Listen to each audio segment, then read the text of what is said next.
All right. Ladies and gentlemen, welcome to the channel. Welcome to Mr. Deadman.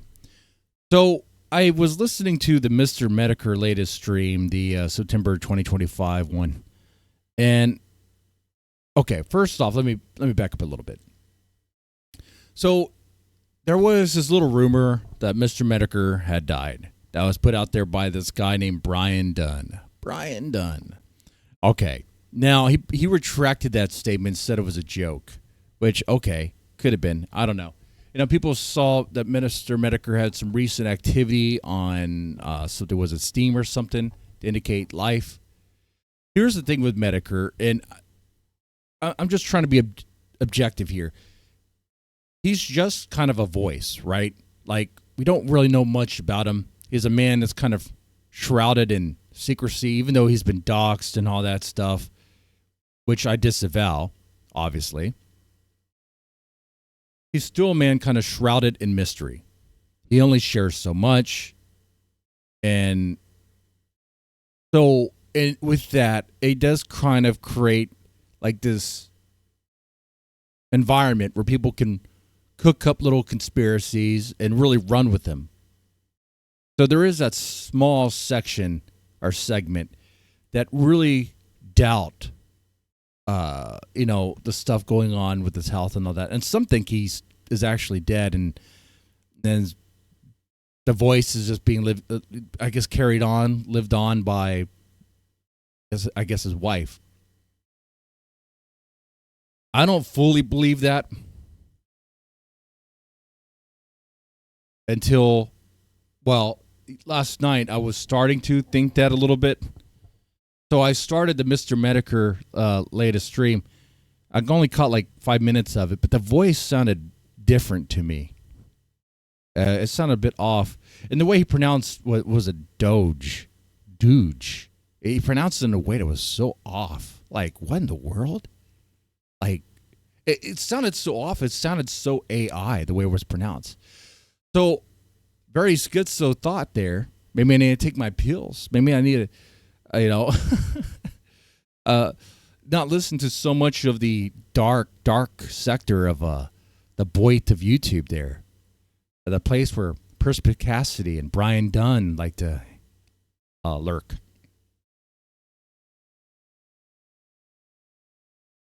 But I was starting to think that. Now, I'm not saying I fully think that, and I don't really think Mr. Metokur would find this disrespectful at all. In fact, if anything, he has a dark sense of humor, so he would probably find it funny. If anything, I'm pretty sure he found it funny that people thought he was already dead. Kind of humorous in a way. Now he was living on as just a voice.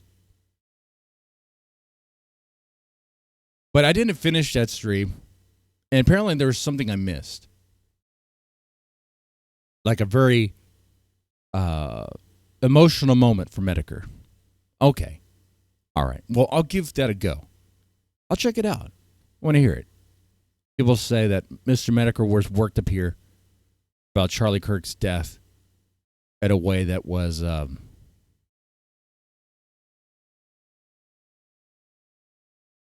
a way that really hit people, resonated with them. All right. Let's hear that. With cancer and autoimmune diseases.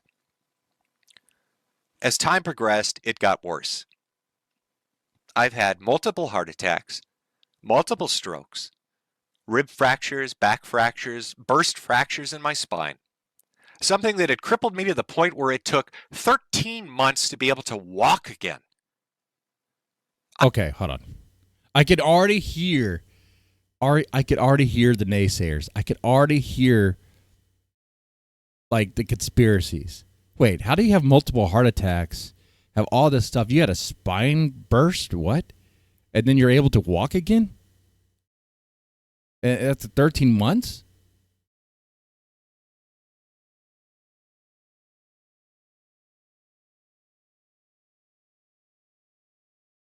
I'm in palliative care through my network of health providers, which is difficult to get in. You have to get in by committee. They have to review your medical forms and see if you fit because there are a limited amount of slots.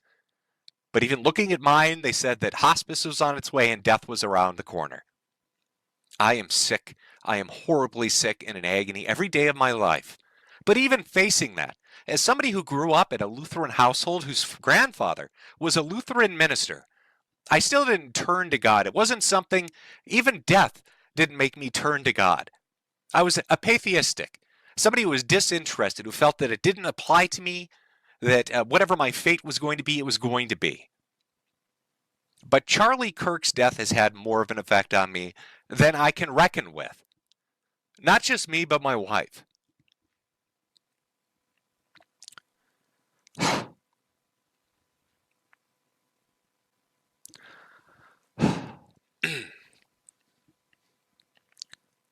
They talk about the concept of martyrdom, about the blood of martyrs and what that inspires in people.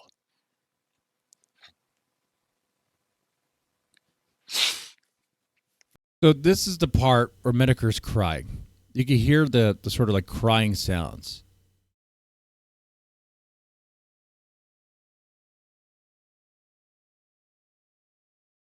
Okay.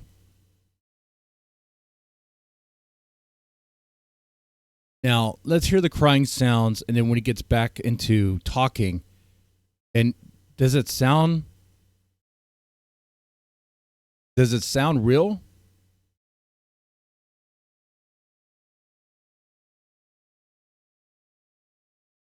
Let's listen.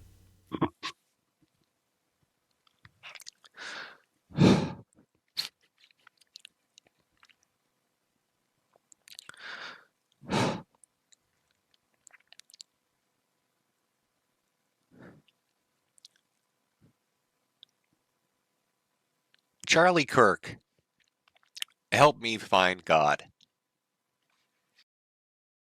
Okay. So, like, when you're crying like that, normally when you start talking, even your speech is a little bit messed up. But his voice did not change. It went from, like it does sound very emotional and touching. But it sounds a bit off, too. Like someone inserted the sounds there. That's what the Brian Duns and Perspicacity would say. Like his voice doesn't sound worked up. Like when you hear him speak, it doesn't sound worked up. It doesn't sound broken.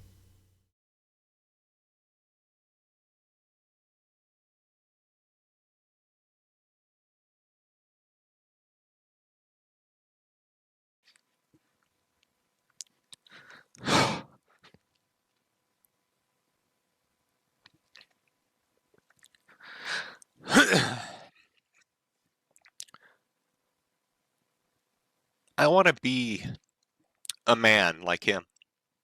Okay. That part kind of did. By the way, guys, I'm playing devil's advocate here. I probably should have said that before.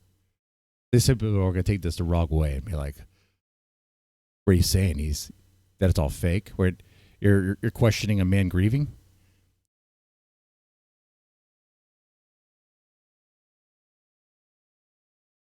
I'm just asking questions.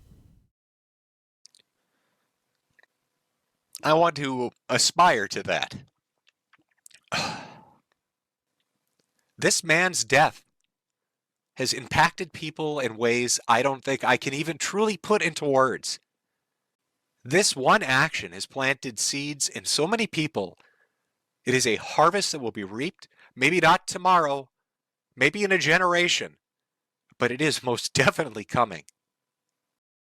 I don't expect going forward to stream very much. My health is not good. I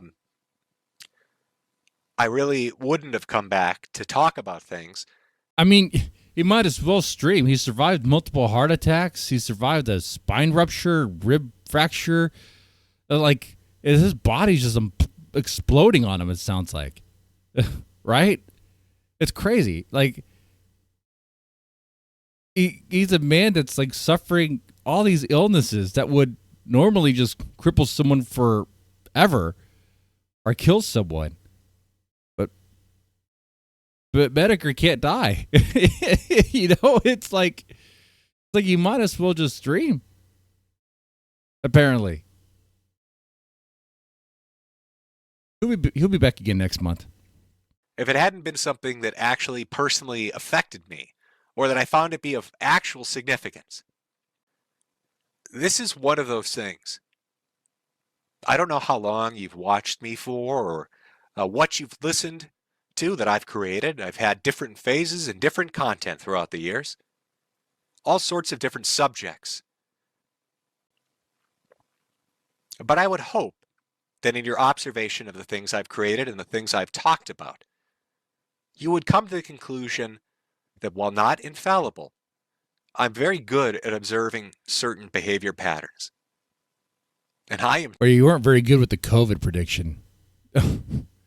Man, you had me scared of that thing. Damn, dude. You made it sound like people were just going to drop dead like crazy en masse. My wife had COVID twice. I still slept in the same bed, right next door. I never got it. All I was doing smoking cigars and drinking. I guess that's the antibodies. I'm telling you, with the most certainty I have ever had in my life, that America's golden days are truly ahead of it. We've just got to get through a little bit more of the shit until we reach that. Okay. And when you get there, when you cross that finish line, when you're holding your children's hand as they look out upon the bounty that the United States of America can provide, remember to say thank you to Charlie Kirk, the American martyr. Beguile me. Charlie was a good Christian man and a patriot. They couldn't debate him, so they murdered him. It's so sad. We love Charlie. We love you, Jimbo. I didn't know Metokur was like this concerned about Charlie. Like it. So Metokur didn't get worked up or cry.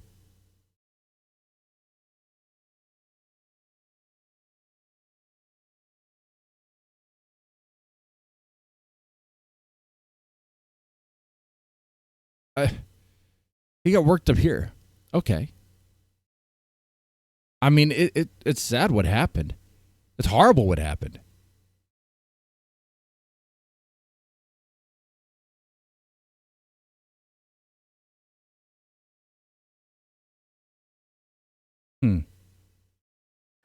Yeah, it is strange to me the effect this has had on me personally and my wife.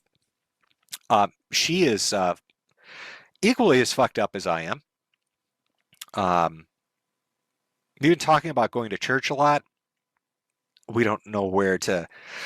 I wanted to do Catholicism, but she wants to do maybe something that's evangelical or Lutheran.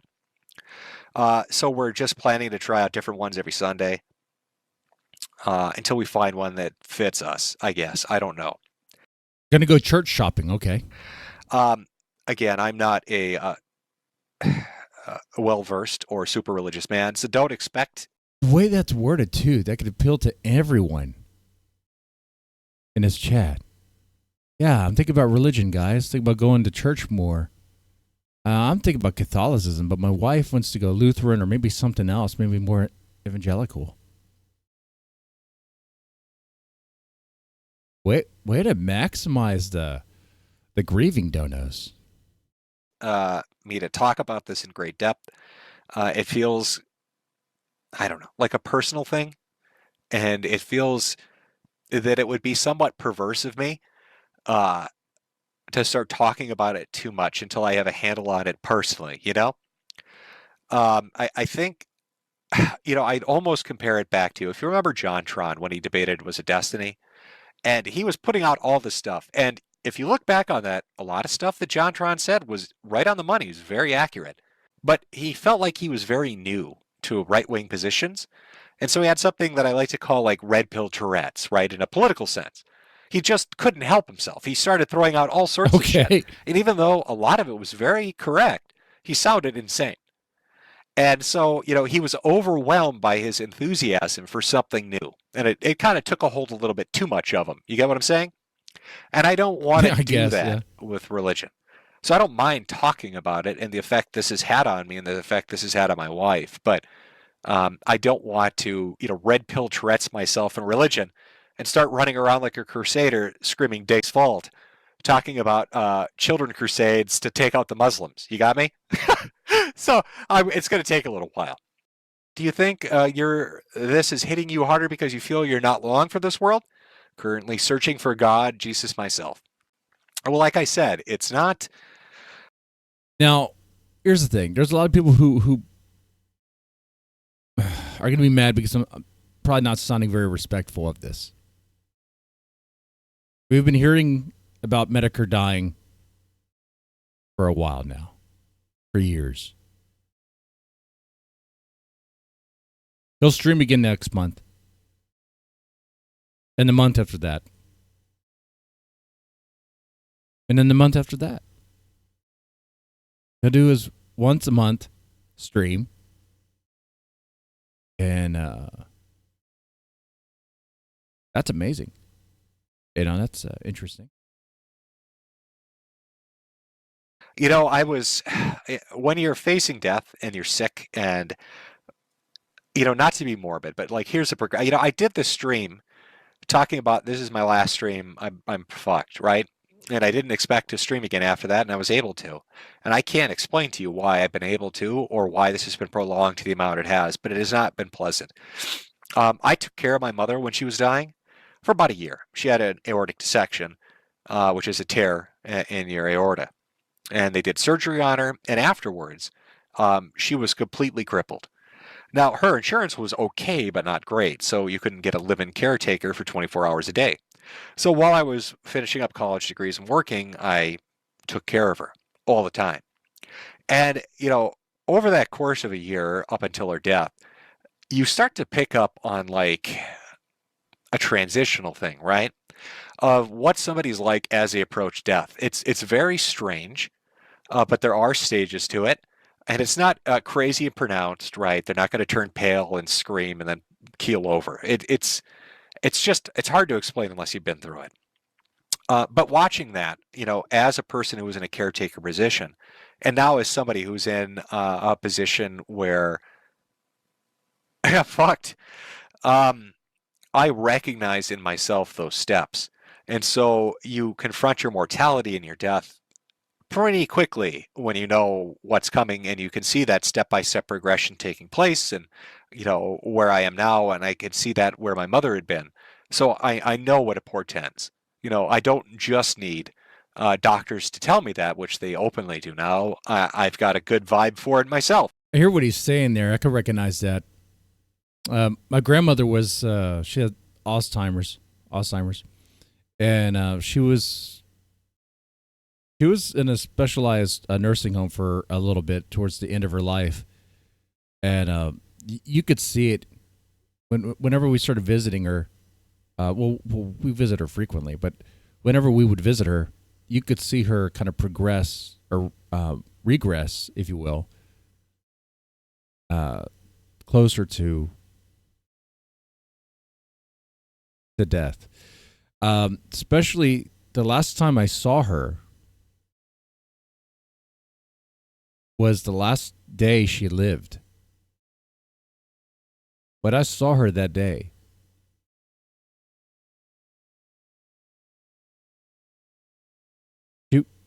I don't know if she was not able to speak, but she did not speak.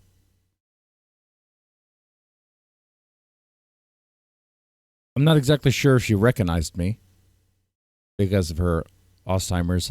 It got really bad. But I would talk to her.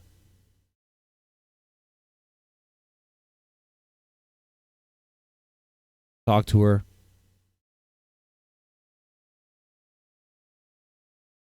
Mention names of family members. Try to see what she recognizes. Mention the grandbabies. My kids. And there's one thing she did. There's these pictures on the wall above her. Black and white images of photos of family. And she pointed at one. The one she pointed to was my grandfather, her husband, who had died at 75 or something. Yeah. Died. Might have been earlier than that. He died of a heart attack. He had one heart attack. Well, I guess two heart attacks. The first one he didn't kill him. They put a stent in, but the second one did him in. I'm not sure how Mr. Metokur survived multiple heart attacks. What do you mean, like 2? Wow, that's crazy. 3? Oh man, you might as well just play the lottery, son. Like I don't know what's this. Are you sure you're not Jesus? 4? Oh man, now we're just making things up. 5? Okay, come on now.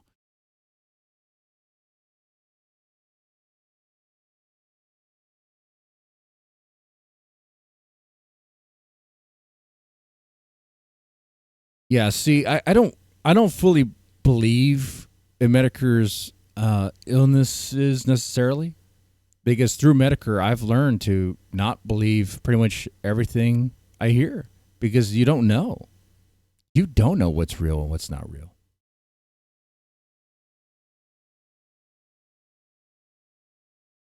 I mean, there's so many that just lie. That's why when I talk about my health problems, I'll flat out show you my stuff. I'll show you my charts. I'll show you the medication I'm taking.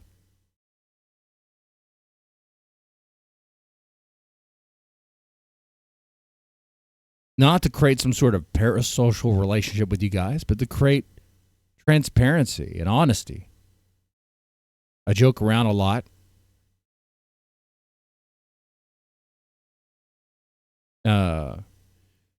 I definitely put out some bullshit out there for fun. But one thing I'm not doing is definitely being all weird about my health.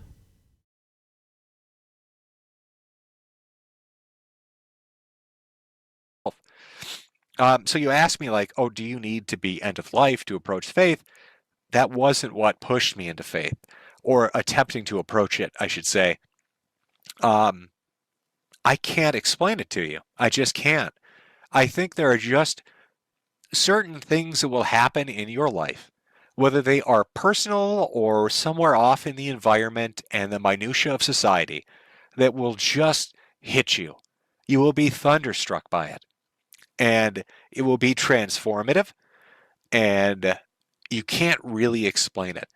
So, as far as your idea of a search or what kind of checkpoints, or bullets on a list that you might need to pass, I couldn't tell you. I'm just not informed enough to.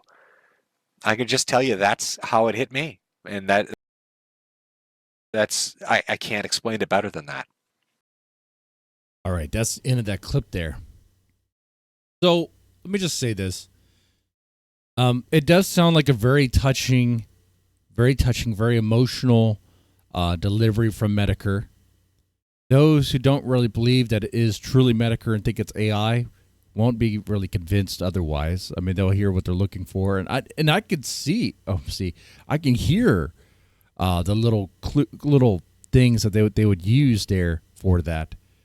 However, at the same time, gotta say this: Metokur has always been kind of a voice in the same shitty voice that it is microphone. It's weird how the consistency has always been there. Huh. But so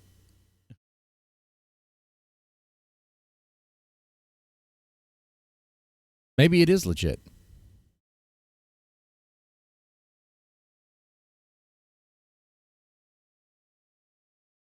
Maybe Metokur is closer to death than he was the last time he said it.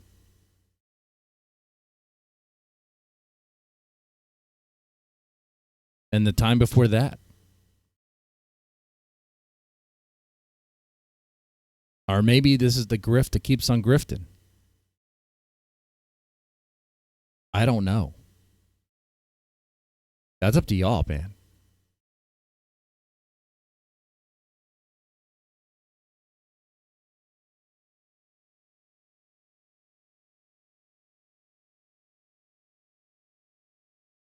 I mean, you guys let me know in the comments. I do know that Charlie Kirk's death has affected a lot of people in a very deep way.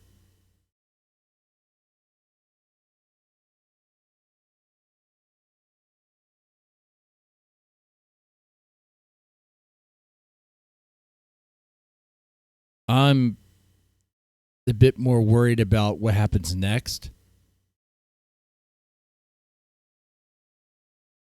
We're going to start seeing the waves of that. A lot more of that soon, I think.